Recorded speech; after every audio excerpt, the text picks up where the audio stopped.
चलिए स्टार्ट करते हैं स्ट्रेटेजिक मैनेजमेंट।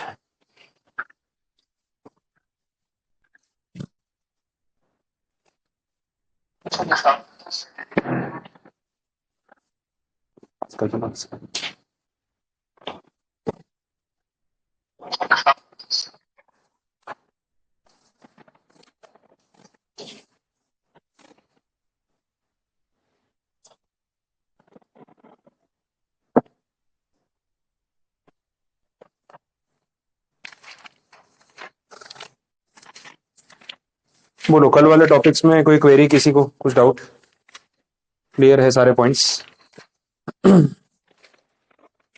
हमने इंट्रोडक्शन के बारे में बात की थी, स्ट्रेटेजिक मैनेजमेंट या स्ट्रेटेजी बनाना एग्जैक्टली क्या है, उसके डेफिनेशंस कुछ देखे।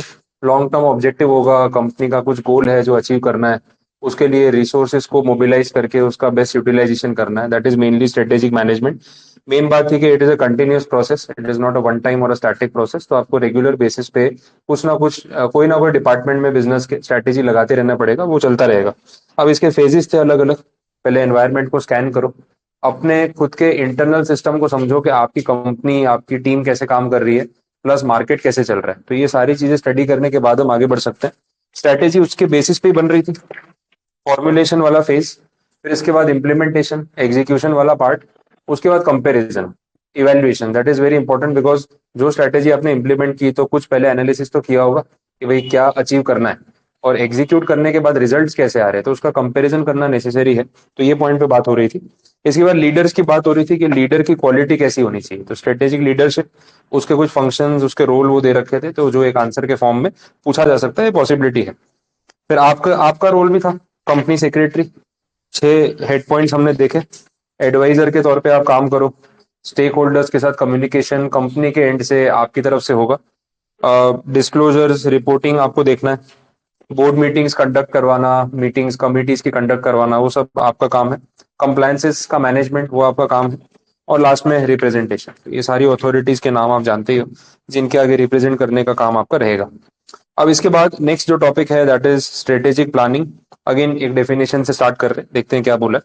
Strategic planning is an organisation process of defining the strategy, directions, making decisions, allocating resources to pursue this strategy. कल भी जो बात देखी उसमें यही था कि भाई आपके जो भी रिसोर्सेज है उसको अलोकेट कैसे करना, एक स्ट्रेटेजी को फॉर्मुलेट करके उसको इंप्लीमेंट करना, ताकि आपके जो सोचे हुए रिजल्ट्स है वो अचीव हो सके। तो सेम बात हो रही, नथिंग न्यू। इट में also extend to control mechanism for guiding the implementation of the strategy. मतलब स्ट्रेटेजी इंप्लीमेंट कर रहे हैं ना, तो चीजों को कंट्रोल करके चलना पड़ता है। फिर ऐसा ना हो कि सब कुछ हाथ से निकल जाए। आप अपने हिसाब से एक बार एग्जीक्यूशन शुरू कर दिया, अब आपकी टीम वैसा नहीं काम कर रही जैसा आपने सोचा था, तो वो नहीं होना चाहिए।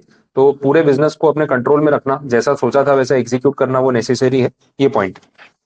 चलिए आगे बढ़ते हैं। Next, strategic planning cycle. इसमें जो भी टर्म्स आएंगे ना, ये सब आगे आपको चैप्टर्स में मिलने वाले हैं, वैसा है। तो क्या क्या बोल रहे हैं, सबसे पहले डेवलपिंग द गोल्स। एक तो मिशन क्या है, क्या अचीव करना चाहते हो, उस बेसिस पे गोल्स को डिफाइन करना पड़ेगा कि कैसे वहां तक पहुंचना है। इंटरनल एनवायरनमेंट को स्टडी करना, strength and weakness. External environment को स्टडी करना, अपॉर्चुनिटीज एंड थ्रेट। कहीं आपने सुना हुआ टॉपिक है, स्वॉट एनालिसिस, है ना, strength, weakness, opportunity and threat. तो ये चारों टर्म्स को आप ऐसे दो पार्ट में बांट सकते हो। Strength and weakness is always internal, कि हमारी क्या स्ट्रेंथ है, हमारी क्या वीकनेसेस है, वो हमें एनालाइज करनी है। अपॉर्चुनिटी और थ्रेट दोनों एक्सटर्नल है, वो मार्केट से आएगा, आपको उसको डील करना है। अब अपॉर्चुनिटी आएगी तो उसको ग्रैब करके मैक्सिमाइज करने की कोशिश करो, और अगर थ्रेट आएगा तो उससे अपने आप को कैसे डिफेंड करोगे, उसकी स्ट्रेटेजी बनाओ। तो स्वॉट एनालिसिस में ये 4 टर्म्स हैं, लेकिन चारों को अपने 2 कैटेगरी में बांटे। तो 2 इंटरनल फैक्टर्स हैं और 2 एक्सटर्नल है, वैसा रहता है, और इसका कॉम्बिनेशन है, उसी पे काम चलता है। समराइज फाइंडिंग्स ऑफ द स्वॉट analysis and formulate the strategy. तो एनालिसिस करते हैं इसलिए ताकि हम स्ट्रेटेजी उस बेसिस पे बना सके कि भाई हमारी स्ट्रेंथ वीकनेस क्या है, मार्केट कैसा चल रहा है, उसमें अपॉर्चुनिटी कहाँ आ रही है, थ्रेट कहाँ आ रहा है। अब ये तो 1 to 1 और सिचुएशन के बेसिस पे डिपेंड करता है। कितनी बार बिजनेसेस में ऐसा होता है जहां पूरी दुनिया के लिए थ्रेट है, आपके लिए अपॉर्चुनिटी है, ऐसा भी तो हो सकता है। तो डिपेंड्स की क्या सिचुएशन है। अब कोविड वाला क्राइसिस जो अपन ने देखा वही देख लो। अब कोविड के टाइम पे सबके बिजनेस खराब हो रहे थे, सब परेशान हो रहे थे, लेकिन कुछ बिजनेस ऐसे भी थे जो उसी टाइम पे ज्यादा कमा रहे थे। तो एक तो अपना जूम मीटिंग वाला एप्लीकेशन हो गया, सबसे ज्यादा वही चल रहा था, ठीक है। तो अब उनका उतना बिजनेस कभी नहीं चला जितना कोविड में चला। और ऐसे कौन से बिजनेस थे जिनके लिए वो थ्रेट अपॉर्चुनिटी बन गया? फार्मास्यूटिकल, तो डोलो ठीक है, हाँ, डोलो डोलो वाले की तो पूरी ब्रांडिंग हो गई, क्योंकि लोग अब तो क्या सब्जी बना के खाना ही बाकी है डोलो का, तो जितनी डोलो लोगों ने कोविड में खाई है ना अननेसेसरी, तो घर में सबने स्टॉक कर लिया था। अब अभी भी हैबिट छूट नहीं रही है, जरा सा कुछ होता है ना डोलो खा लो, वैसे ही बोलते हैं, लेकिन काफी हैवी मेडिसिन है, तो वैसे प्रिस्क्रिप्शन के बिना खानी नहीं चाहिए, बट लोग खा लेते हैं, वो अलग बात है। ये कैजुअल हो गया कि कुछ भी हो गया ना डोलो खा लो, तो ऑल इन वन इलाज है उसका। आपको सर दर्द हो रहा है, अब बुखार हो रहा है, गला खराब है, कुछ भी है, वीकनेस लग रही है, बॉडी पेन हो रहा है, डोलो खा लो, हो जाएगा। तो वैसे हैवी डोज है, तो जनरली बोलते हैं कि इतना हैवी डोज छोटे मोटे सर्दी जुकाम या हेडेक में लेना नहीं चाहिए, बट लोग कंज्यूम कर रहे हैं क्योंकि हैबिट वहां से बिल्टअप हो गई। और कोई ऐसा बिजनेस या कंपनीज? हाँ, वो जो मास्क और सैनिटाइजर, उनकी तो चांदी हो गई थी। सैनिटाइजर वाले भी इतना, किराने वाले दुकान, उनका बिजनेस फुल चल रहा था, अपन सब लाइन लगा के सुबह वहीं तो खड़े थे। ठीक है, घर से एक ही बंदा निकलेगा, 2 हाथ के डिस्टेंस पे खड़े रहेंगे, ऑनलाइन पेमेंट करेंगे, क्योंकि नोट पे भी कोरोना आ गया था, वैसा हो रहा था। तो पता नहीं अलग ही चल रहा था, तो परेशानी। सुबह सुबह पुलिस वाले रोकते थे रास्ते में, 2 लोग गाड़ी में निकले तो डांट रहा है, बोले एक अकेला इंसान नहीं जा सकता, ज्यादा लोग क्यों जा रहे हो? बोले घर में बैठे बैठे बोर हो गए यार, क्या करेंगे, राउंड मारने निकले। बोला कैसे लोग हो तुम, पढ़े लिखे लोग हो गए, ऐसी बातें कर रहे हो? पुलिस वाला सुना रहा है, तो ये सब चीजें हो रही थी। तो किराने स्टोर वालों का बिजनेस काफी अच्छा चला, तो एफएमसीजी कंपनीज को कोई इतना इशू नहीं आया। उल्टा उनके जो बेसिक डेली सप्लाईज वाली चीजें होती है ना, वो बढ़ गई। अच्छा, वो भी डिपेंड करता है ना, शुरुआत में तो क्या था ना, जब पहला फर्स्ट लॉकडाउन अनाउंस किया था ना मार्च में, तब तो सब लोग पार्टी कर रहे थे फर्स्ट वीक। आपने स्नैप और इंस्टा पे सबके वही आ रहे थे, तो लोग घर में पिज्जा बना रहे हैं, पैनकेक बना रहे हैं, वॉफल बना रहे हैं, पार्टी हो रही है, मस्त सेलिब्रेशन हो रहा है, तो पूरा चीज और चॉकलेट ही चल रहा है सबके किचन में। हाँ, डालगोना कॉफी। एक हफ्ता ये चला है, उसके बाद जब है ना घर में सबको समझ में आ गई ये लंबा चलने वाला है, फिर सब दाल चावल पे आ गए। बोले अब कोई फालतू चीजों पे खर्चा नहीं करेगा, क्योंकि फिर वो हो गया ना कि पैसे आएंगे नहीं आएंगे मालूम नहीं है। तो पहला वीक तो लगा कि चलो अच्छा है, ब्रेक मिल गया रूटीन लाइफ से, लोग खुश हो रहे हैं कि चलो फैमिली टाइम स्पेंड कर रहे हैं, घर पे बैठे चिल कर रहे हैं, एक आध हफ्ता वेकेशन मनाएंगे, फिर काम पे लग जाएंगे। अब कहाँ मालूम था इतने महीने घर बैठना पड़ेगा। तो वो चीजों का यूटिलाइजेशन जो है वो चेंज हो गया, वैसा है। बट इन बिजनेसेस में भी अच्छा कमाया। और कोई ऐसा बिजनेस? फार्मास्यूटिकल हो गया, एफएमसीजी हो गया, जूम मीटिंग वाला हो गया।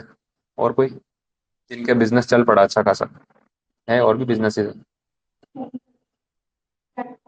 हाँ, टेम्पल। अच्छा, उसके बाद हाँ, हम बोल सकते हैं ऐसा। ठीक है। हाँ, online coaching, online education, Byju's.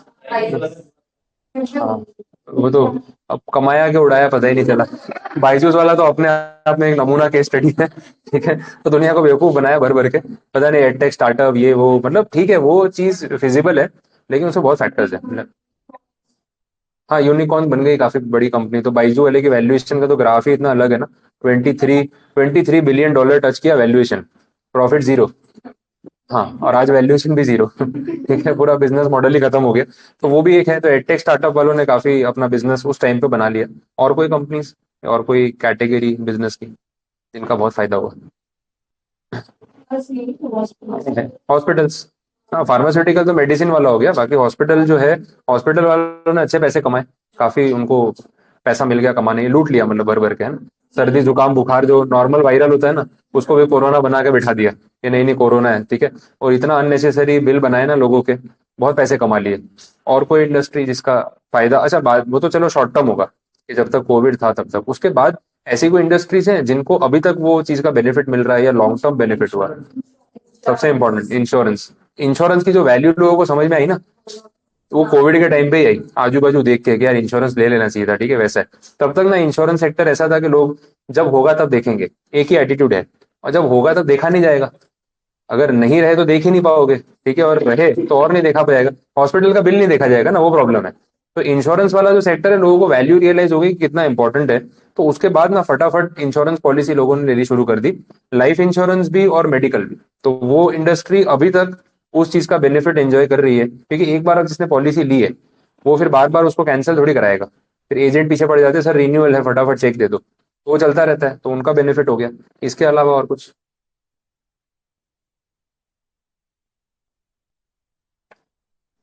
अच्छा, एक तो मैं भी सोच रहा था, भूल गया। वैक्सीनेशन तो चलो वन टाइम था, वो तो अब खत्म हो गया। तो फार्मास्यूटिकल चल गया, हॉस्पिटल चल गए, इंश्योरेंस वाले चल गए, ये एडटेक स्टार्टअप टेम्पररी चल गए। तो बहुत सारे बिजनेसेस हैं जो उस वजह से आगे बढ़ गए हैं। और ओटीटी प्लेटफॉर्म, हाँ वो भी एक एग्जाम्पल टेक्नोलॉजी वाला है ना, ओटीटी प्लेटफॉर्म पूरा वहीं से पिकअप ले लिया, बिकॉज घर पे बैठ के ना वो सीरीज देखने की आदत हो गई। अब ऐसा है, मूवी देखने जाना हो तो सोचना पड़ता है कि थिएटर में जाने की मेहनत करूं कि यहाँ टीवी पे लगा लूं, वैसा है। तो वो ऐसा होता है कि यार घर पे बैठ के देख लो। अब उसमें फाइनेंशियल एंगल भी है, और एक ऐसा है कि आलस वाला एंगल भी है कि भाई घर पे बैठ के आराम से देख लेंगे, वो बेटर है। इतना थिएटर में जाओ, गाड़ी पार्क करो, 3 फ्लोर चढ़ के जाओ, बैठो, खाओ पियो, और पॉपकॉर्न पे जीएसटी अलग है अभी, वो आपको पता है। हाँ, सॉल्टेड अलग और कैरेमल अलग। तो वो और डीमोटिवेशन है कि जाना चाहिए कि नहीं जाना चाहिए, वैसा है। तो इन सब सब बिजनेसेस में ना कहीं उसका इम्पैक्ट पॉजिटिव भी आया, और बहुत सारे बिजनेसेस को तब नेगेटिव इम्पैक्ट भी हुआ। चलो अब तो चीजें वापस ट्रैक पे आ गई, लेकिन ये इम्पैक्ट रहने वाला है। तो जहां अपॉर्चुनिटी है आपके लिए, बाकी सबके लिए थ्रेट है, वाइस वर्सा भी हो सकता है। तो सब कुछ चीजें डिपेंड करेंगी। ठीक है, next, benefits of strategic planning, head point वाले आंसर है देखो। इम्प्रूव्ड रिजल्ट, अब देखो प्लानिंग से काम करोगे तो उसका फर्क तो पड़ेगा ना। आप अपनी पढ़ाई कर रहे हो तो एक प्लानिंग से शेड्यूल करके सही से कैलकुलेट करके पढ़ाई करो, तो उसका एक इफेक्ट अलग होता है। और रैंडमली अपने मूड पे चल रहा होता है, कभी पढ़ा कभी नहीं पढ़ा, फिर लास्ट में कैसा पैनिक हो जाते हैं कि यार अब फटाफट पढ़ना पड़ेगा, तो थोड़ा बहुत उतना इफेक्टिव नहीं होता। चलो काम कर लिया, पास हो गए, निकल गए, ठीक है, लेकिन शांति से प्लान करके पढ़ा होता तो कंपेरेटिवली थोड़ा इजी रहता, उतना पैनिक नहीं हो जाता। तो प्लानिंग का ऑब्जेक्टिव जो है वो तो वही है कि भाई रिजल्ट्स बेटर होंगे, आपको कॉन्फिडेंस बढ़ेगा। अब एग्जाम में पढ़ के जाओ और ना पढ़ के जाओ, कॉन्फिडेंस लेवल में फर्क पड़ता है। अपना सेम ही होता है, लिख लेंगे। ग्रेजुएशन में तो सेम ही होता है, ठीक है। वहां तो ना पढ़ के जाओ तो ज्यादा कॉन्फिडेंस होता है कि जब कुछ खोने को है ही नहीं हमारे पास तो क्या फर्क पड़ता है, जो लिखना है लिख लो, वैसा है। हाँ, अपने प्रोफेशनल वाले में अलग है, यहाँ तो पढ़ पढ़ के भी कॉन्फिडेंस डाउन ही रहता है कि पता नहीं पास होंगे कि नहीं होंगे, वैसा है। वो रेपुटेशन ऐसी ऐसा ही की है ना, इस वजह से। ठीक है, नेक्स्ट, फोकस रहेगा। ऑब्वियसली आप प्लानिंग कर रहे हो, आप सोच रहे हो उस बारे में, तो आपका फोकस आपके काम के ऊपर है। प्रॉब्लम सॉल्विंग, इस चीज पे भी आपका फोकस रहेगा। टीम वर्क, जब प्लानिंग से काम करते हैं ना तो अपने आप एक वो टीम वर्क वाली चीज आ जाती है, because in business we know कि सब कुछ हम अकेले नहीं कर सकते, और कोई भी सक्सेसफुल बिजनेस कभी भी वन मैन शो नहीं है। प्रेजेंटेशन में फेस ऑफ द कंपनी हो सकता है, रिलायंस में भाई Mukesh Ambani is the face of the company, but reality में ऐसा थोड़ी है कि सब कुछ वही कर रहे हैं। इतनी बड़ी टीम है जिसको अलग अलग टास्क दिया होगा, अपना अपना दिमाग लगा रहे होंगे, और तभी वो कंपनी टुगेदर ग्रो कर रही है। तो it is not possible without a good team. तो टीम वर्क तो रहने ही वाला है। Communication again very important. आप देखना कंपनीज भी जो इतने बड़े स्केल पे काम कर रही है ना, ये लोग अपने स्टेक होल्डर्स को रेगुलरली कम्युनिकेट करते रहते हैं कि हम क्या कर रहे हैं, बताते रहना जरूरी है। कॉन्फ्रेंस कॉल्स होते हैं कंपनीज के, जनरल मीटिंग्स होती है, ईमेल्स भेजते हैं, वो लोग प्रोजेक्शन देते रहते हैं कि हम आगे ये सोच रहे हैं। इससे क्या है ना, इन्वेस्टर शांत रहता है कि नहीं, मेरे पैसे सही जगह यूटिलाइज हो रहे हैं और अच्छा रिटर्न जनरेट होगा। तो communication is important. Greater control, planning से काम करोगे तो ऑब्वियसली आपके बिजनेस पे आपका कंट्रोल बेटर होगा। रैंडमली काम करोगे तो पता ही नहीं चलेगा कब क्या हो गया, तो वो उसके प्लस पॉइंट्स हैं।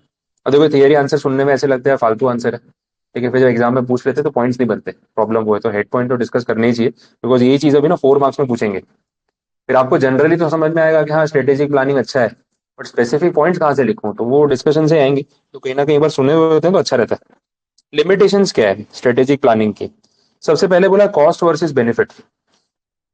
ये भी एनालाइज करना बहुत इंपॉर्टेंट है। बहुत बार ना कंपनीज थोड़ा ज्यादा उस फ्लो में चली जाती है, हर चीज की एकदम accurate planning, detail planning, technology का यूज, सॉफ्टवेयर, ये वो, तो चीजों पे खर्चा इतना कर देते हैं ना जितना उससे फायदा नहीं हो रहा है। तो अगर आप किसी भी चीज पे इतना ओवर एक्सपेंडिचर कर दोगे तो उसकी उतनी यूटिलिटी नहीं रहेगी। तो कॉस्ट वर्सेस बेनिफिट एनालिसिस हमें हमेशा करना चाहिए कि जितना हम खर्चा कर रहे हैं किसी चीज को सेटअप करने के लिए, क्या उतना हमें सामने बेनिफिट मिल रहा है। आपने बहुत ज्यादा महंगे एम्प्लॉयज या ऑफिसर्स या टीम हायर कर ली, बड़े बड़े सॉफ्टवेयर बना लिया आजकल, डेटा एनालिसिस एंड एवरीथिंग। अब ये जो ई कॉमर्स, ये भी तो है अपने कोविड के बाद, ई कॉमर्स बिजनेस वो भी काफी ग्रो हुआ, तो सब लोग ऑनलाइन आ गए और ऑनलाइन शॉपिंग भी अब कंटिन्यू चल रही है। तो ये कंपनीज ना डेटा एनालिसिस पे बहुत खर्चा करती है। इनके जो सॉफ्टवेयर हैं वो पूरा डेटा एनालिसिस पे चलते हैं, क्योंकि अगेन अल्टीमेटली क्या है ना, सारा इन्वेंट्री मैनेजमेंट और लॉजिस्टिक्स। अब आप अमेजोन से ऑर्डर कर रहे हो, फ्लिपकार्ट से ऑर्डर कर रहे हो, तो इन्वेंट्री कैसे मेंटेन करें वो आप सोचो। अब सूरत में अपने ऑर्डर कर रहे हैं, तो मोस्टली आप देखना ऑनलाइन अगर कुछ मंगवाते हो ना, तो ये थाने भिवंडी महाराष्ट्र वाला जो वहां से ही डिलीवर होता है। अब थाने भिवंडी वाला जो हाईवे है ना, वो रूट पे पूरा एक जोन है जिसमें ये सारी कंपनीज के वेयर हाउसेज है, और आसपास ही है, मतलब पूरा इंडस्ट्रियल या समझ लो वेयर हाउस एरिया है। तो उसको उन्होंने पूरा वेयर हाउस बना रखा है और वहीं पे सारा सामान स्टोर हो रहा है, और वो सेंट्रल एक जोन हो गया अपने एरिया का, वहीं से उस रेडियस में डिस्पैच कर रहे हैं। अब हर कंपनी कमिटमेंट दे रही है 24 hour delivery, 48 hour delivery, Amazon बोला same day delivery, prime delivery. तो 24 आवर का कमिटमेंट दे रहे हैं तो फिर डिलीवर करना भी तो पड़ेगा। तो उनके लिए ना उनको अलग अलग जोन्स में पूरे इंडिया में ऐसे हब्स डेवलप करने पड़े जहाँ पे वो इन्वेंट्री स्टोर कर रहे हैं। अब अमेजोन वाला बोलता है, मुझे एग्जैक्टली नंबर नहीं ध्यान है, 2 करोड़ या 8 करोड़ यूनिक प्रोडक्ट्स हैं जो अमेजोन पे लिस्टेड है। मतलब दे क्लेम कि भाई धरती पे कोई भी प्रोडक्ट अगर बिकता है ना तो हमारे ऐप पे मिलेगा। अगर वो क्लेम कर रहे हैं तो प्रोवाइड भी करना पड़ेगा। चलो मेजोरिटी चीजें मिल ही रही है, तो इन्वेंट्री कैसे मैनेज करें? तो ऐसा है कि थाने के वेयर हाउस में आप जाओगे तो आपको दुनिया के सारे प्रोडक्ट वहां रखे हुए मिल जाएंगे। ऐसा करेंगे तो डेड स्टॉक कितना होगा और लॉस कितना जाएगा। तो इनको बहुत स्मार्टली और बहुत डिटेल में ये एनालाइज करना पड़ता है कि कौन से जोन से किस टाइप के प्रोडक्ट की कितनी डिमांड आ रही है। और ये मैन्युअली नहीं हो सकता है। रोज के कितने ऑर्डर प्रोसेस करते होंगे? मैन्युअली पॉसिबल है डिसाइड करना कि इस प्रोडक्ट का इतनी चीजें होंगी? करोड़ों चीजें बेच रहे हैं प्लेटफॉर्म पे, तो सारा काम हो रहा है सॉफ्टवेयर। अब इनके लिए वो सॉफ्टवेयर इतना इंपॉर्टेंट है कि वो सारा बोलते हैं ना मेन क्रक्स उसी पे है। उसी से डिसाइड होता है कि मुंबई वाले वेयर हाउस पे इतनी इन्वेंट्री रखनी है, बैंगलोर वाले पे इतनी रखनी है, यहाँ पे ये प्रोडक्ट ज्यादा बिकता है, वहां पे वो प्रोडक्ट ज्यादा बिकता है। सारा कैलकुलेशन उस बेसिस पे हो रहा है। तो अगर वो लोग सॉफ्टवेयर में इन्वेस्ट कर रहे हैं ना तो उनके लिए वर्थ है, वो उसी पे चलने वाला है। लेकिन अगर आपका बिजनेस उतने स्केल पे नहीं है या उतनी नीड नहीं है, आजकल देखो हर कंपनी वाले ना स्टार्टअप वाले अपने बिजनेस में एआई की बातें करते हैं। ये शार्क टैंक में आते हैं ना सारे पिच करने। हर पिच में ना सॉफ्टवेयर भी होगा ना मोबाइल ऐप को भी एआई बोल रहे हैं। बोले एआई अलग चीज है, मोबाइल ऐप अलग चीज है। वो अपना काम जिसको जो प्रोग्राम किया है वही कर रहा है, AI is a different thing. तो आप हर चीज में उसको मिक्स करने जाओगे तो उसका कोई फायदा नहीं है। तो अगर आपने ज्यादा खर्चा कर दिया और उतनी यूटिलिटी नहीं आ रही है तो भी नुकसान हो सकता है। तो ये उसकी एक लिमिटेशन होगी। डेवलपमेंट ऑफ पुअर प्लान्स, वो तो है ही। अब प्लान अच्छा नहीं बनाओगे तो फिर फेलियर तो होगा। इम्प्लीमेंटेशन में अगर फेलियर हो गया तो ये तो देखो ढूंढ ढूंढ के निकाल रहे हैं लिमिटेशंस, नेगेटिव पॉइंट्स। तो फेलियर तो किसी भी स्टेज पे हो सकता है।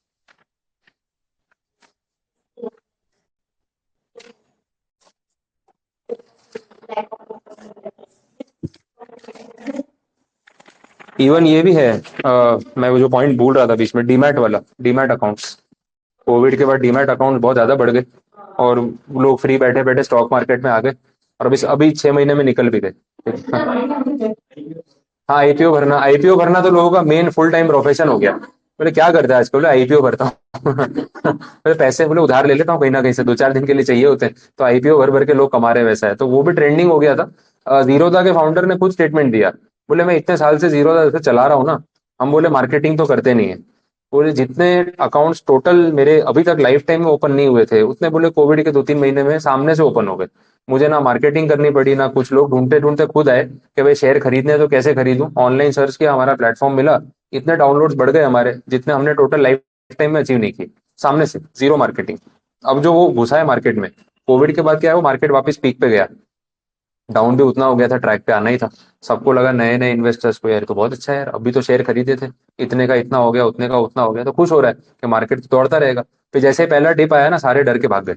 बोले यार ये तो गिरता भी है। मतलब वन साइड थोड़ी चलेगा, दूसरी तरफ भी तो आएगा। अभी तो हालत देखो, रोज सुबह खुलता है जैसे मन ही नहीं होता। वो ऊपर है ना टाइम्स ऑफ इंडिया और ये सबके एप्स के अगर नोटिफिकेशन ऑन है ना, जैसे डाउन करो ना सेंसेक्स 350 पॉइंट्स डाउन, मतलब जानने दो, बंद ही कर दो। मतलब ही नहीं खोल के देखने का क्या चल रहा है। और काफी खराब कंडीशन, बिकॉज यूएस में सब ये डोनाल्ड ट्रम्प भाई साहब की वजह से हो रहा है। हाँ, वो जब भी आएगा कुछ ना कुछ बोलेगा, मार्केट पूरा डिसरप्ट हो जाता है। तो वो टेरिफ वॉर जो है उसका इम्पैक्ट कहीं ना कहीं रहेगा। बट ठीक है, लॉन्ग टर्म इन्वेस्टमेंट में कोई हार्म नहीं है। अच्छे स्टॉक लेके रखे तो अलग बात है, बाकी ट्रेडर लोगों की तो बैंड बच जाती है। ट्रेडिंग वालों का कुछ पता ही नहीं, तो चार्ट एनालिसिस करते रहते हैं, तो ये समझ ही नहीं आता। मतलब तुमको क्या देख के समझ आ रही है इधर जाएगा? बोले नहीं, एनालिसिस करते हैं, ये यहाँ से हमेशा यहाँ जाता है। और ऐसा कोई बोल देना तो वो उल्टी तरफ ही जाता है। हाँ, चार्ट एनालिसिस का तो कोई भरोसा ही नहीं है, वो तो गैम्बलिंग से कम नहीं है वैसा है। बट सबका अपना अपना आइडिया है। अब जो नेक्स्ट पार्ट है यहाँ पे, that is related to CSR, जो हम बात कर रहे थे, कॉर्पोरेट सोशल रिस्पॉन्सिबिलिटी।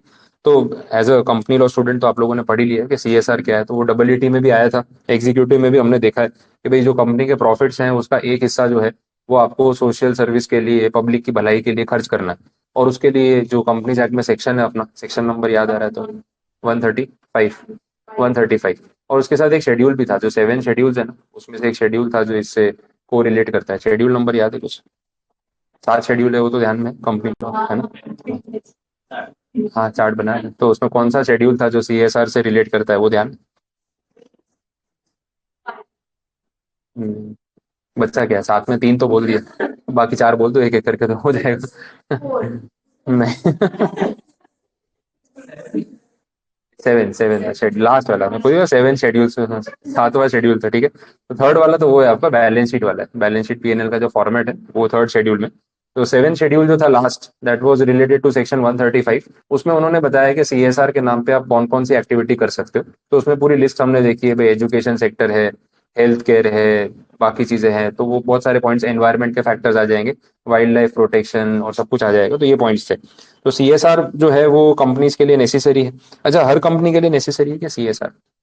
उस राइट, कुछ कंडीशंस थी, और कंडीशंस थी ना कि eligibility, turnover, paid up capital, हमारा नेटवर्थ और प्रॉफिट।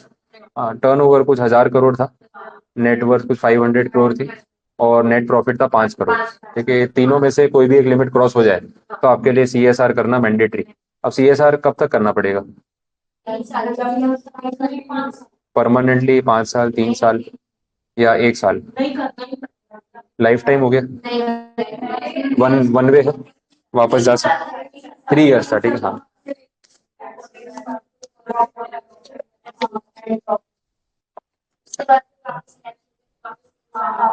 हाँ, एग्जिट रूट क्या था उसमें, वही मेन ट्रिकी था ना। एक बार अगर आपने तीनों मॉनेटरी लिमिट्स में से एक भी क्रॉस कर ली, तो अगले साल से 3 साल तक सीएसआर पक्का। लेकिन फिर सीएसआर करना बंद करना हो तो हो सकता है 4th ईयर में बंद कर दे, चलेगा? या कुछ कंडीशन है? वो याद है, सीजेशन ऑफ सीएसआर लायबिलिटी, ऐसा कुछ था। हाँ, वो लिमिट क्रॉस नहीं होनी चाहिए, लेकिन कब तक? वो तीनों साल में या आखिरी ईयर में? हाँ, वो तीनों साल में कोई भी लिमिट क्रॉस नहीं होनी चाहिए, ये ट्रिकी कंडीशन है। तो एग्जिट उतना इजी नहीं है, क्योंकि एक तो समाज सेवा करवा रहे हैं आपसे, तो जितना ज्यादा टाइम खींच ले उतना अच्छा ही है ना, तो इतना इजीली एग्जिट नहीं देंगे। तो ईयर 1 में जब आपने सीएसआर शुरू किया, ईयर 1, 2, 3 तो करना ही है। पर ये तीनों साल में ये तीनों मॉनेटरी लिमिट्स, कोई भी लिमिट अगर एक बार भी गलती से भी क्रॉस हो गई, तो वहां से अगले 3 साल फिर गए आपके। ठीक है, तो तीनों साल ये लिमिट से बचते बचाते अगर आगे निकले, तो 4th ईयर से आप सीएसआर बंद कर सकते हो। फिर वापस अगर कहीं लिमिट क्रॉस हो गई किसी भी साल में, तो अगले 3 साल के लिए पक्का वैसा है। तो ये वो शनिदेव की तरह आता है, 7.5 2.5 साल, 7.5 साल, वैसा। तो ये 3 साल के लिए आते हैं, और 3 साल के लिए आपको ये करना ही पड़ेगा।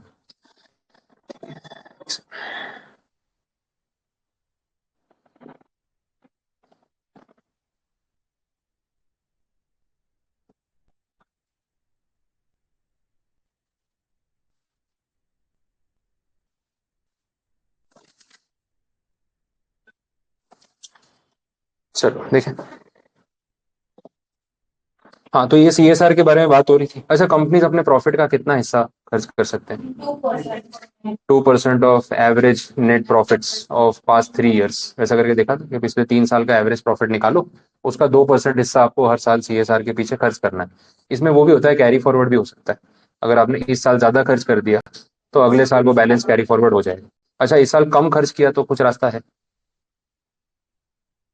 अगर कम खर्चा हुआ तो, या फिर पूरा करना है तो फिर कहीं भी खर्च करके खत्म करो, ऐसा तो होगा नहीं। तो अगर कम खर्च हुआ तो वो फिर आगे नेक्स्ट ईयर में ज्यादा खर्च करके बैलेंस करे, ऐसा कुछ हो सकता है। वो याद है, अनस्पेंड सीएसआर अकाउंट, एक अलग से अकाउंट बना लो, उसमें पैसा ट्रांसफर कर दो, और आप मेंशन कर दो कि भाई हम अगले साल इसको खर्च कर देंगे।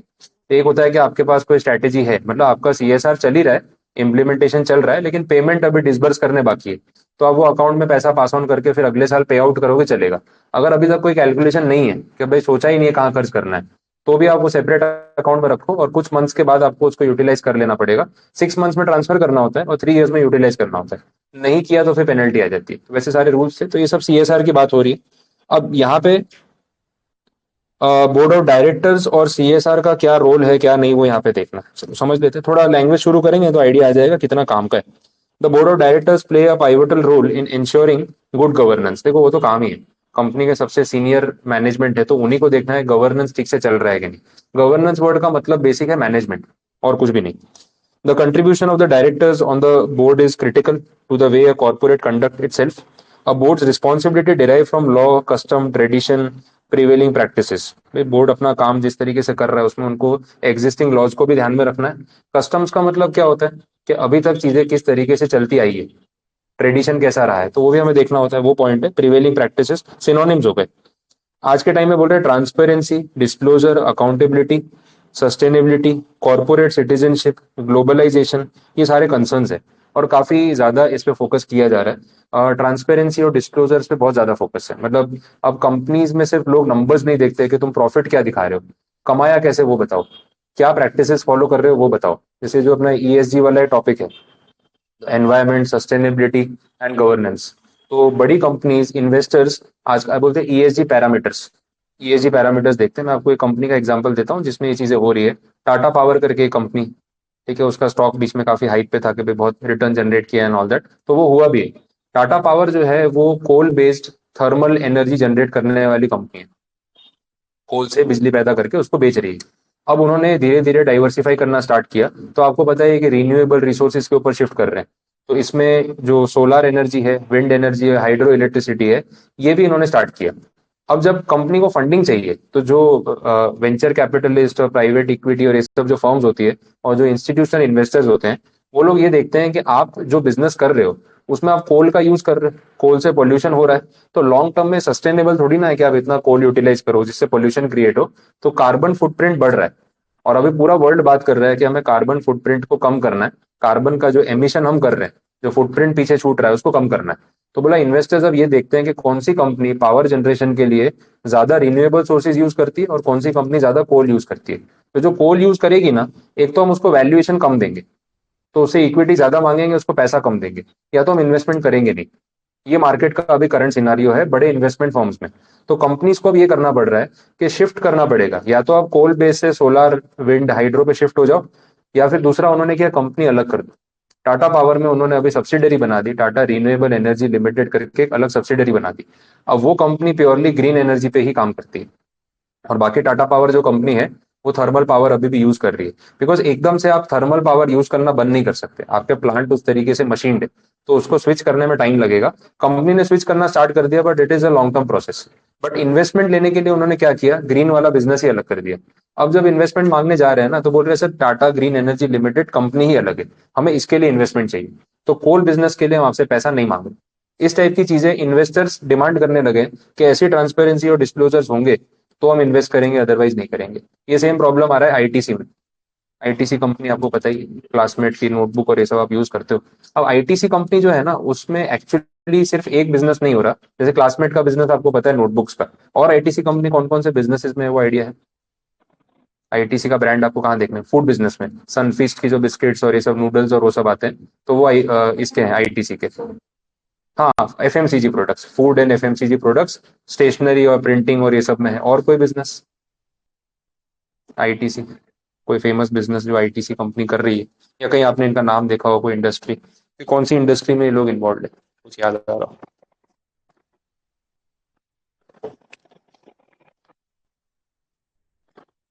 बोलो।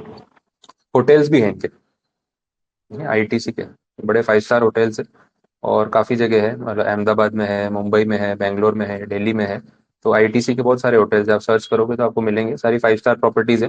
अपने आईपीएल और ये सब क्रिकेट मैचेस होती है, क्रिकेट टीम्स का स्टे अहमदाबाद में, अभी जो वर्ल्ड कप वाला देख रहे थे तो अहमदाबाद में आईटीसी नर्मदा करके है, फिर दिल्ली में आईटीसी मौर्या करके है। तो ऐसी अलग अलग उनकी होटल्स है, 5 स्टार होटल्स का चेन है।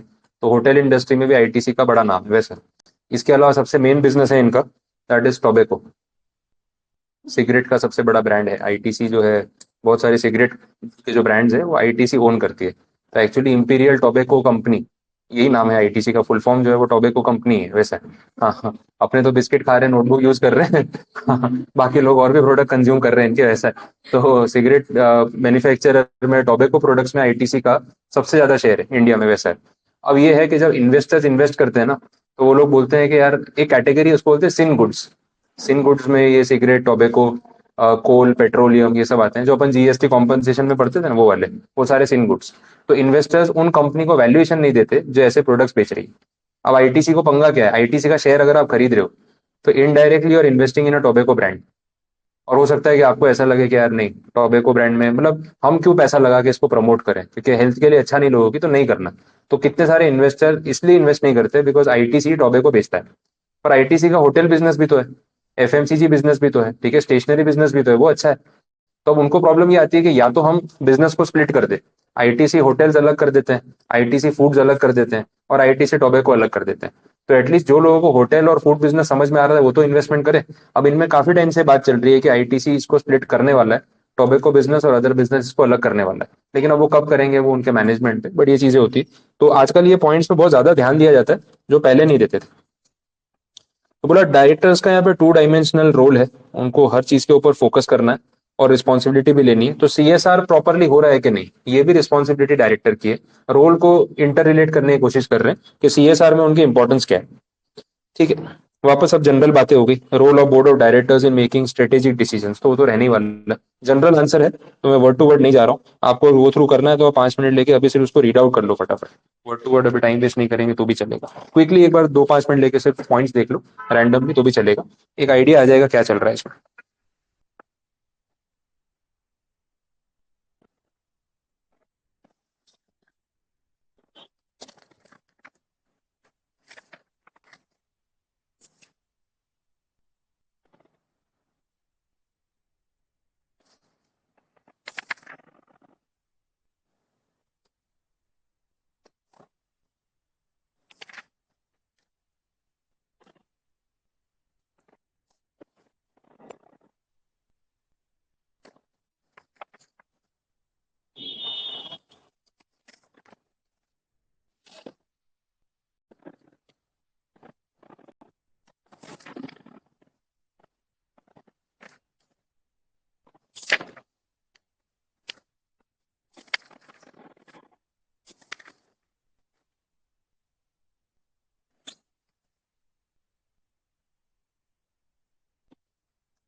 बोलो, ओवरऑल पॉइंट्स का आइडिया लगा?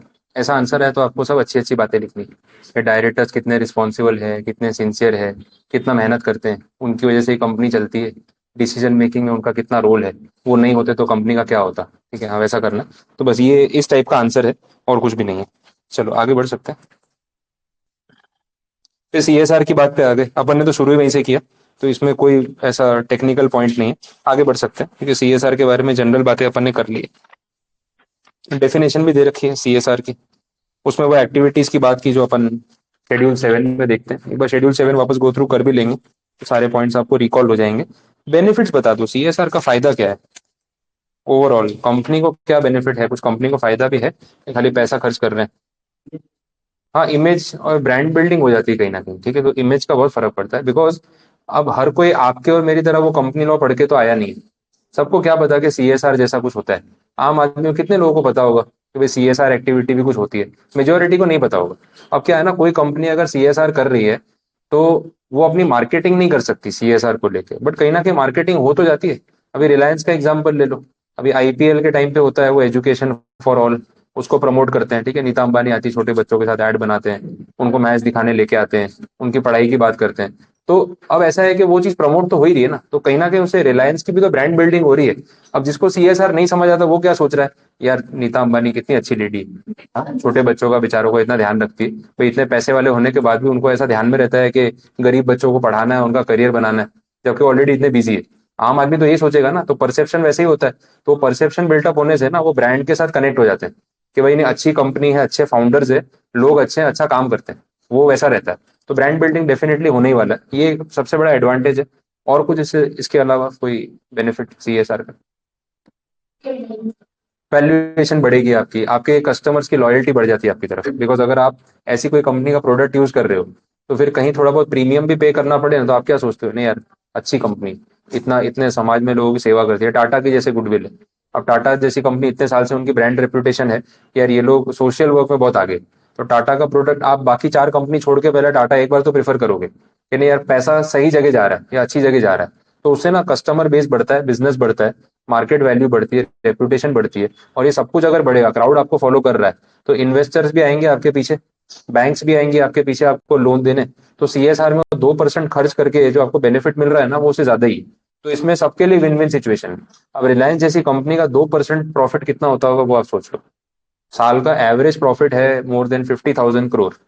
एक क्वार्टरली प्रॉफिट का डेटा आता है, 10,000 करोड़ से लेकर 18,000 करोड़ एक क्वार्टर का प्रॉफिट है। तो इंटू 4 कर लो, पूरे साल का नंबर आ गया। और उसका 2% कितना होगा वो आप गिन लो। इतने 2% में कितना ही चैरिटेबल वर्क हो सकता है, एंडलेस है, कोई लिमिट नहीं। तो अगर वो कंपनी खर्च कर भी देती है तो 2% तो वही है, 100 रुपए में से 2 रुपए रहने वाला है। बट उसके सामने जो उनकी गुडविल बिल्टअप हो रही है ना, उसका इम्पैक्ट फ्यूचर में शायद हंड्रेड्स ऑफ ईयर्स तक रहने वाला है, तो वो एडवांटेज उनको मिलता है। तो ये बेसिक एक आंसर दिया हुआ है कि सीएसआर के बेनिफिट्स क्या है, और इसमें आपको positive image, favourable public image, social involvement, market valuation, customer loyalty, एक इमोशनल कनेक्ट, वो सारी चीजें यहाँ पे मिलेंगी। तो ऐसे 5-6 पॉइंट्स आपके हाथ में आ गए तो आप आराम से एक आंसर बना के लिख सकते हैं वैसी चीजें। तो ऐसे आंसर्स को ना रीड करते टाइम हर सेंटेंस में एक मेन वर्ड हाईलाइट कर लो और नेक्स्ट टाइम वही पढ़ो। ऐसे आंसर में ग्रामर का कोई मतलब नहीं है, लास्ट डे पे कट शॉर्ट करना ही पड़ता है।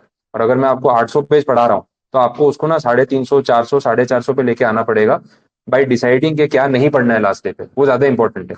क्या पढ़ना है वो इंपॉर्टेंट नहीं, क्योंकि वो तो पूरा साल पढ़ा है, बट आखिरी दिन पे कौन सी फालतू चीज में टाइम वेस्ट कर दिया वो प्रॉब्लम हो जाएगी। तो ऐसे आंसर्स में ना मेन मेन वर्ड्स पकड़ लो, आपको 5-6 वर्ड्स दिख गए ना उसके अराउंड ही लिखना है, और लैंग्वेज में कोई बैरियर नहीं, आप अपने वर्ड्स में आराम से एक्सप्लेन कर सकते हो, बिकॉज सेक्शन नहीं, इन्होंने भी लिखा है, जनरली लिखा हुआ है, तो लैंग्वेज का कोई इशू नहीं आएगा वैसा।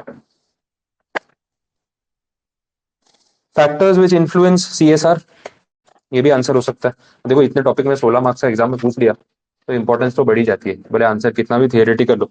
तो बहुत सारे फैक्टर्स हो सकते हैं जो सीएसआर को इम्पैक्ट करते हैं। पहला, ग्लोबलाइजेशन, वो तो है ही।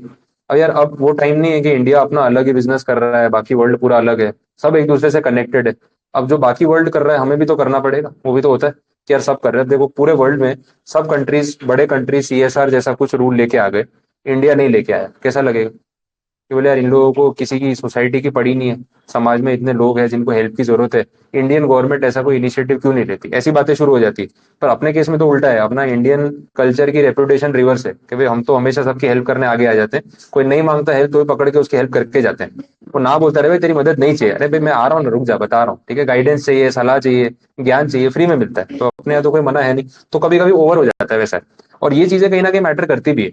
कोविड के टाइम पे जो वैक्सीनेशन का आपने बोला, वैक्सीनेशन के टाइम पे इंडिया ने कितने कंट्रीज को वैक्सीन एक्सपोर्ट की, तब काफी अच्छा नाम हुआ कि भाई इंडियन गवर्नमेंट सोच रही है। अच्छा, अपने वाले गालियां दे रहे थे, यहाँ बोले हमको मिल नहीं रही है, तुम बाहर एक्सपोर्ट कर रहे हो, पहले खुद के लोगों को तो लगा लो उसके बाद एक्सपोर्ट करो। बट यार वो वर्ल्ड में ना वो इमेज भी देखनी पड़ती है। यूएस में उल्टा था, यूएस के प्रेसिडेंट ने बोल दिया पहले सारे अमेरिकन को वैक्सीन लगेगी, एक वैक्सीन भी बाहर नहीं भेजूंगा।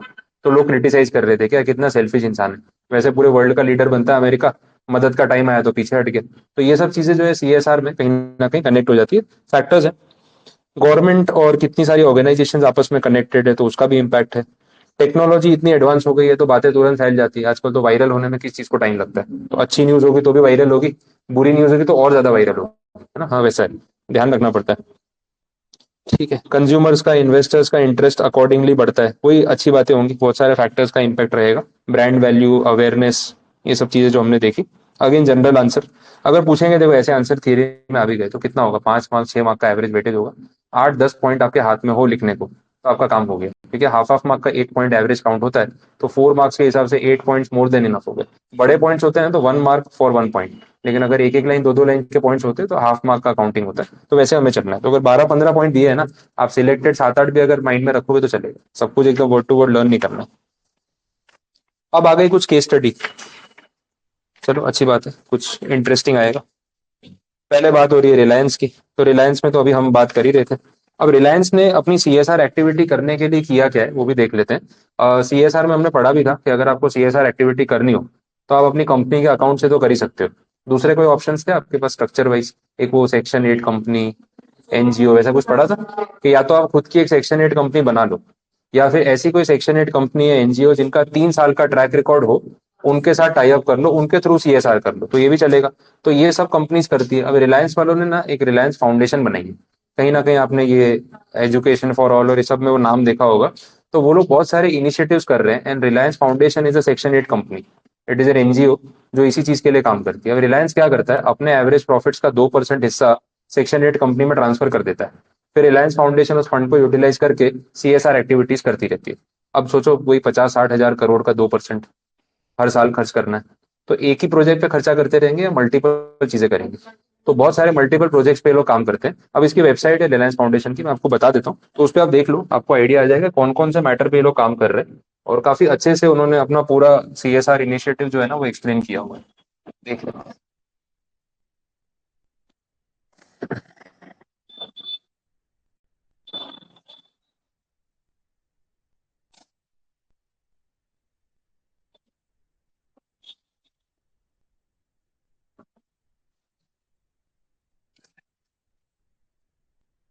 सेक्शन 8 कंपनी में आपको पता है कि वो लिमिटेड प्राइवेट लिमिटेड कुछ लिखना नहीं है, तो फाउंडेशन वर्ड इसलिए यूज करते हैं।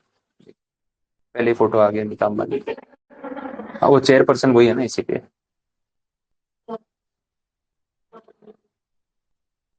वो भी यार।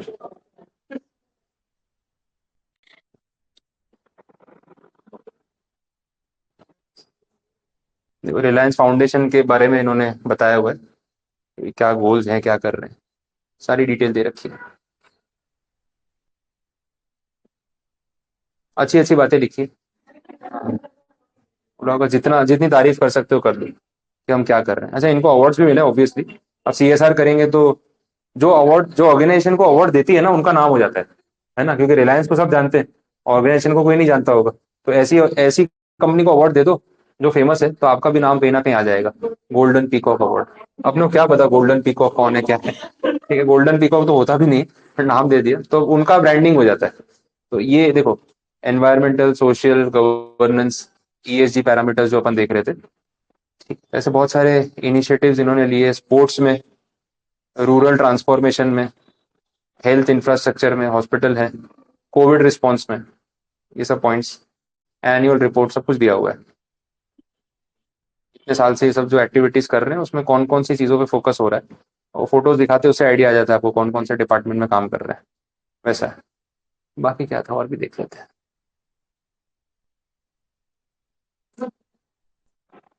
देखो ये सारे सेक्टर्स हैं, rural transformation, health, education, sports, women empowerment, disaster management, है ना, आर्ट्स कल्चर, अर्बन रिन्यूअल, ये सब है। अब कोई भी एक सेक्टर देख लेते हैं। एजुकेशन वाला पार्ट है, उसमें इन्होंने क्या क्या किया एग्जैक्टली।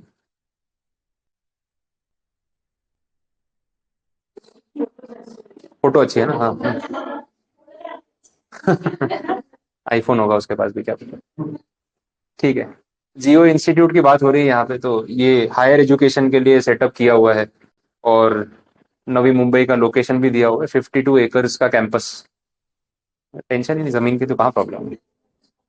स्कूल्स बना रखी है रिलायंस फाउंडेशन, लोकेशन दे रखी है कहाँ कहाँ पे। हाँ है ना, जेएच अंबानी। हाँ, जेएच अंबानी रिलायंस फाउंडेशन की तो स्कूल है, हाँ। वहां पे मेंशन किया, आप जाओगे तो बोर्ड लगा हुआ है, रिलायंस फाउंडेशन मेंशन किया उन्होंने। वैसा है।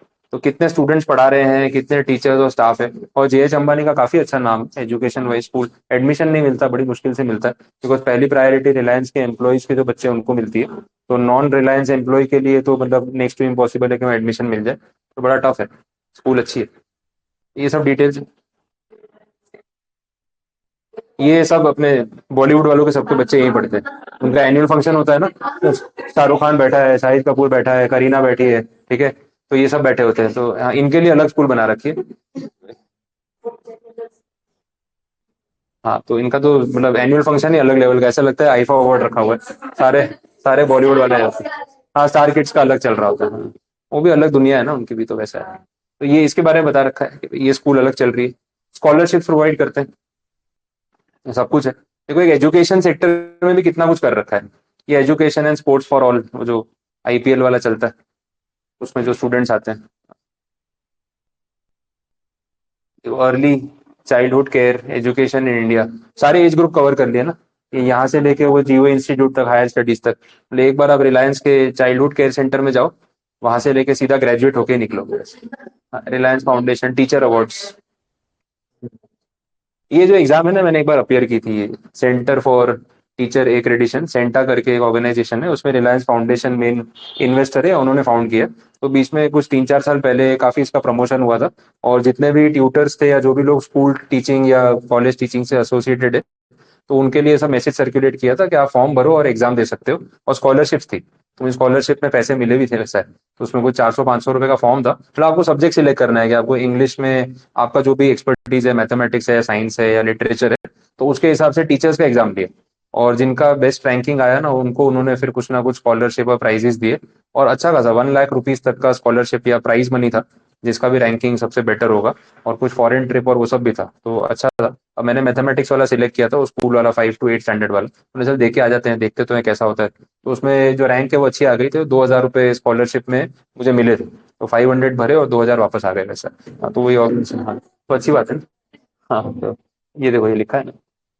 हाँ, ये था उसमें। They provide a cash prize of 1 lakh rupees to the top 3 national rank holders. मेरा रैंक तो अच्छा है, तो ध्यान नहीं कौन सा था, बट वो स्लैब के हिसाब से था ना, तो 2,000 रुपये आए। मैंने चलो ठीक है, एक का 4 तो हो ही गया, कोई नुकसान नहीं। ठीक है, तो ये हर साल ये लोग करते हैं, और टीचर्स को प्रमोट करने के लिए, क्योंकि एजुकेशन सेक्टर भी प्रमोट होता है ना टीचर्स के लिए, ऐसा कोई ओलंपियाड जैसा हो गया समझ लो, उस टाइप का है, तो वो रखते हैं। तो एवरी ईयर होता है, तो ये इनका मेन रिलायंस फाउंडेशन का काम है कि इस तरीके से CSR को प्रमोट करने के लिए सब एक्टिविटीज हो रही है बस। चलो देखें आगे। तो इस केस स्टडी में जितना है उससे ज्यादा आपको यहाँ बता दिया, कोई प्रॉब्लम नहीं। नेक्स्ट देखो अगला केस रिलायंस के साथ, यहाँ भी कंपटीशन टाटा। ठीक है, अब टाटा तो ये सबसे आगे है, अलग ही है। टाटा ने जितना CSR किया है ना, उतना पूरे वर्ल्ड में किसी ने नहीं किया होगा। जो टाटा के फाउंडर है ना, JRD टाटा, इनका नाम है पूरे वर्ल्ड में सबसे ज्यादा फिलेंथ्रोफी अगर मॉनेटरी टर्म्स में किसी ने की है, तो JRD टाटा, जमशेदजी टाटा के नाम से हुई है। तो जो फाउंडर टाटा के हैं, ठीक है, जमशेदजी टाटा, उनके नाम से सबसे ज्यादा चैरिटी हुई है। And that number is $102 billion, more than that.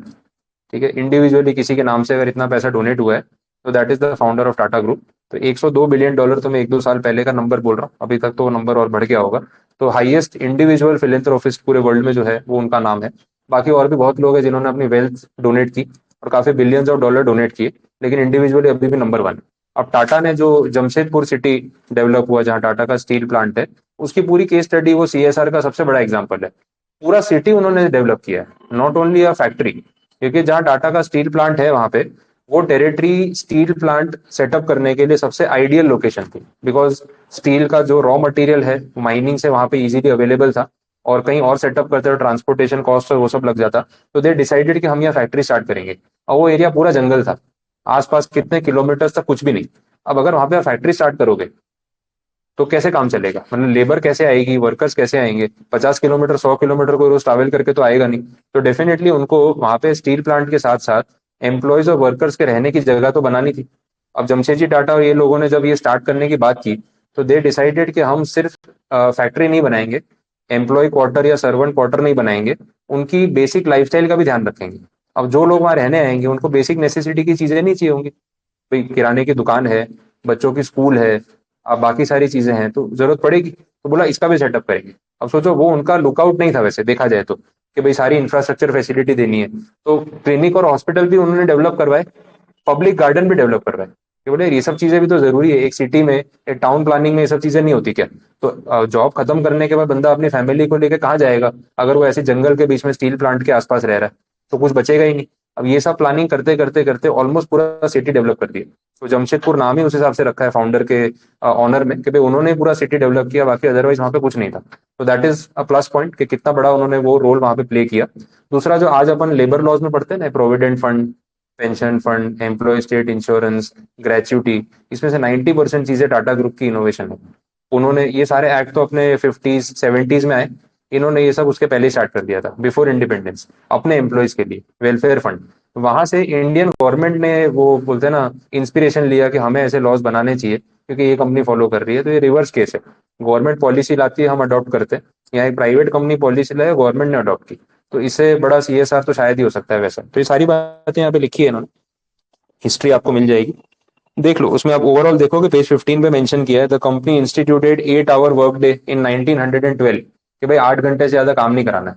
और आज ये डिबेट चल रहा है, घूम फिर के वापस अपन वो प्राचीन काल में पहुंच चुके हैं। ठीक है, एक वो LNT के चेयरपर्सन ने बोला, एक अपने इन्फोसिस वाले नारायण मूर्ति ने बोला, बोले 70 घंटे वीक में काम करना चाहिए। बोला वैसे भी कर ही रहे हैं, तुम तो छुट्टी कहाँ देते हो, सीधी बात है करना ही पड़ेगा।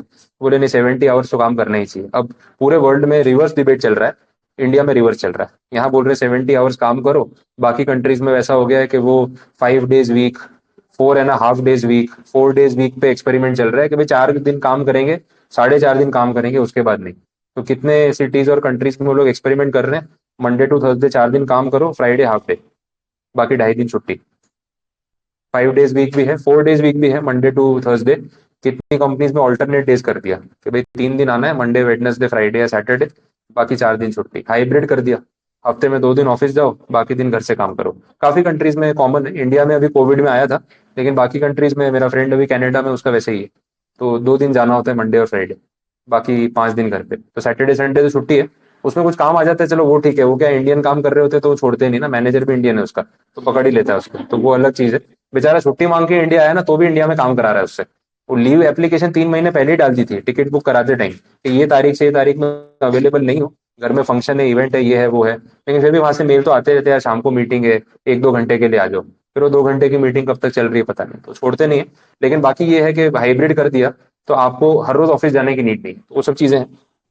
ये इन्होंने 1912 में बोल दिया था कि 8 घंटे काम कर लो बहुत है। Free medical aid, welfare department, leave with पे, जो आजकल चल रहा है सब चीजें वो, वर्कर का प्रोविडेंट फंड, वर्कर का कॉम्पनसेशन, मेटर्निटी बेनिफिट, ये सब पॉइंट्स पे इतने साल पहले टाटा ने इम्प्लीमेंटेशन कर दिया था। और वहां से चीजें जो है वो अपनी गवर्नमेंट ने भी अडॉप्ट की, वैसा ऐसे पॉइंट्स मिल जाएंगे आपको। बाकी देख लो, क्योंकि स्टील प्लांट की बात हो रही है तो जमशेदपुर वाला जो बता रहा हूँ ना, वो सारी स्टोरी यहाँ पे दे रखी है। अब अगेन ये case study as an example है, आपको एक आइडिया देने के लिए कि सीएसआर कैसे इंप्लीमेंट हुआ है। तो अगर आपको इस जनरल स्टोरी की तरह ध्यान में रहे और कहीं एग्जाम में सीएसआर पूछा ना, तो आप एज एन एग्जांपल पूरा केस स्टडी को समराइज कर सकते हो, वैसा तो लर्निंग वाला प्रॉब्लम नहीं।